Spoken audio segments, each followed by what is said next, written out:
Hi buddies, welcome to my style cooking channel. இன்றைக்கி நம்ம பார்க்க போகிற ரெசிபி பார்த்திங்கன்னா சுட சுட கிறிஸ்பியாக சாப்பிட்றதுக்கு ரொம்பவே சூப்பராக இருக்கிற ஒரு ஈவினிங் டைம் ஸ்நாக்ஸ் ரெசிபி தான் இன்றைக்கி நம்ம இந்த வீடியோவில் பார்க்க போகிறோம்.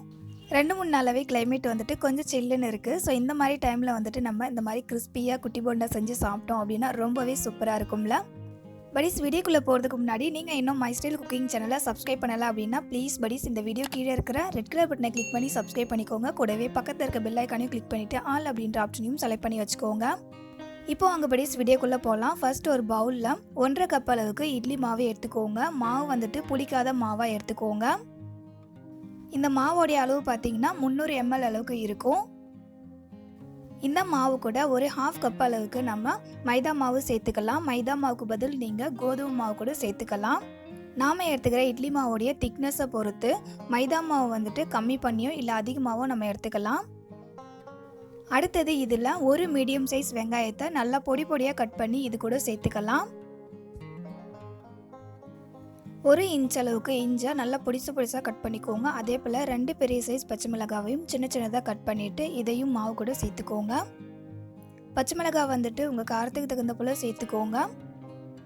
அடுத்தது கருவேப்பிலை கொத்தமல்லியை நல்லா சின்ன சின்னதாக கட் பண்ணிவிட்டு சேர்த்துக்கோங்க. இதை வந்துட்டு நம்ம சேர்த்து செய்யும்போது போண்டாவுக்கு நல்ல ஒரு வாசனையும் டேஸ்ட்டும் கொடுக்கும்.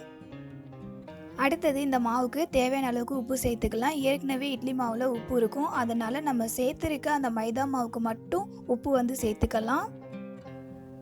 அடுத்தது இதில் ஒரு 1/4 டேபிள் ஸ்பூன் அளவுக்கு பேக்கிங் சோடா சேர்த்துக்கோங்க. பேக்கிங் சோடா சேர்க்கும் போது வெளியே வந்துட்டு நல்லா கிறிஸ்பியாக உள்ளே வந்துட்டு நல்லா சாஃப்டாக இருக்குங்க. அதுக்காக தான் நம்ம வந்து பேக்கிங் சோடா சேர்த்துக்கிறோம். அடுத்தது இதில் ஒரு 2 டேபிள் ஸ்பூன் அளவுக்கு மட்டும் தயிர் வந்து சேர்த்துக்கோங்க. தயிரும் வந்துட்டு புளிக்காத தயிராக இருக்கணும்.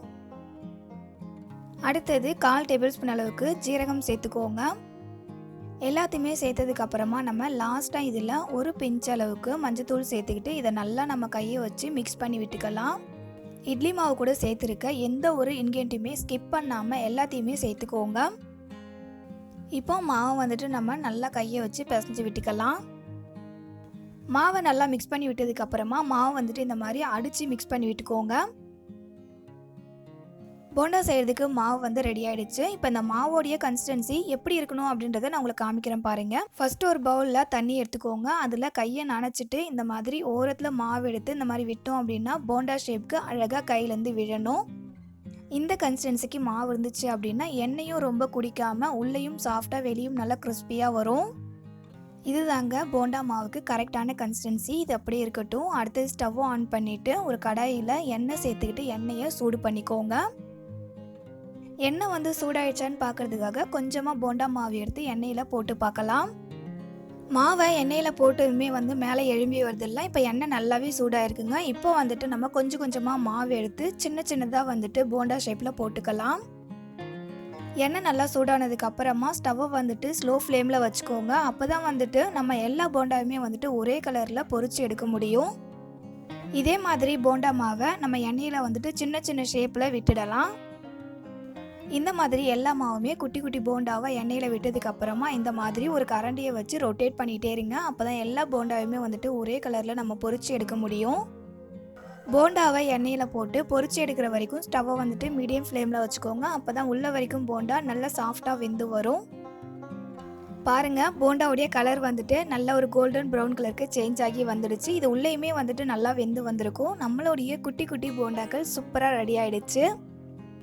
போண்டாவுடைய கலர் பார்த்திங்கன்னா இந்த கலரில் இருக்கும்போதே நம்ம எண்ணெயிலேருந்து எடுத்துட்டோம் அப்படின்னா அது வெளியே எடுத்ததுக்கு அப்புறமா அதோடைய கலர் வந்துட்டு கரெக்டான ஒரு கோல்டன் ப்ரௌன் கலருக்கு வந்துடுங்க. இப்போ இந்த குட்டி குட்டி போண்டாக்களை நம்ம எண்ணெயிலேருந்து எடுத்துடலாம். அவ்வளோதாங்க, ரொம்பவே சூப்பரான டேஸ்டியான அண்ட் கிறிஸ்பியான குட்டி போண்டா ரெடி ஆகிடுச்சு. இந்த குட்டி போண்டா கூட தேங்காய் சட்னி அதுக்கப்புறம் கார சட்னிலாம் வச்சு சாப்பிட்டோம் அப்படின்னா ரொம்பவே சூப்பராக இருக்கும். போண்டா எந்த அளவுக்கு கிறிஸ்பியாக வந்திருக்கு அப்படின்றத காமிக்கிறேன் பாருங்கள். அதோடைய சவுண்டை கேட்கும்போதே உங்களுக்கு தெரியும் போண்டா எந்த அளவுக்கு வெளியே நல்லா கிறிஸ்பியாக வந்திருக்கு அப்படின்றது. இந்த குட்டி போண்டா ரெசிபியை நான் சொன்ன இன்கிரியன்ட்டோட செஞ்சு பாருங்கள். செஞ்சு பார்த்துட்டு உங்களுடைய ஃபீட்பேக்கை கமெண்ட் பாக்ஸில் என் கூட ஷேர் பண்ண மறந்துடாதீங்க. இந்த ரெசிபி உங்களுக்கு பிடிச்சிருந்தது அப்படின்னா இந்த வீடியோக்கு ஒரு லைக் பண்ணுங்கள். இந்த வீடியோவை உங்கள் ஃப்ரெண்ட்ஸ் அண்ட் ஃபேமிலி மெம்பர்ஸ்களையும் ஷேர் பண்ணி அவங்களையும் நம்ம சேனலுக்கு சப்போர்ட் பண்ண சொல்லுங்கள். buddies, நீங்களும் இன்னும் மை ஸ்டைல் குக்கிங் சேனலை சப்ஸ்கிரைப் பண்ணலை அப்படின்னா ப்ளீஸ் buddies சப்ஸ்கிரைப் பண்ணிக்கோங்க. அப்போ தான் இதை போல் நான் அப்லோட் பண்ணுற எல்லா ரெசிபியுமே நீங்கள் மிஸ் பண்ணாமல் பார்க்க முடியும். இதே போல் ஒரு சூப்பரான அண்ட் டேஸ்டியான வேறு ஒரு ரெசிபியோட நெக்ஸ்ட் வீடியோவில் மீட் பண்ணலாம். படிஸ், தேங்க்யூ ஃபார் யுவர் வாட்சிங்.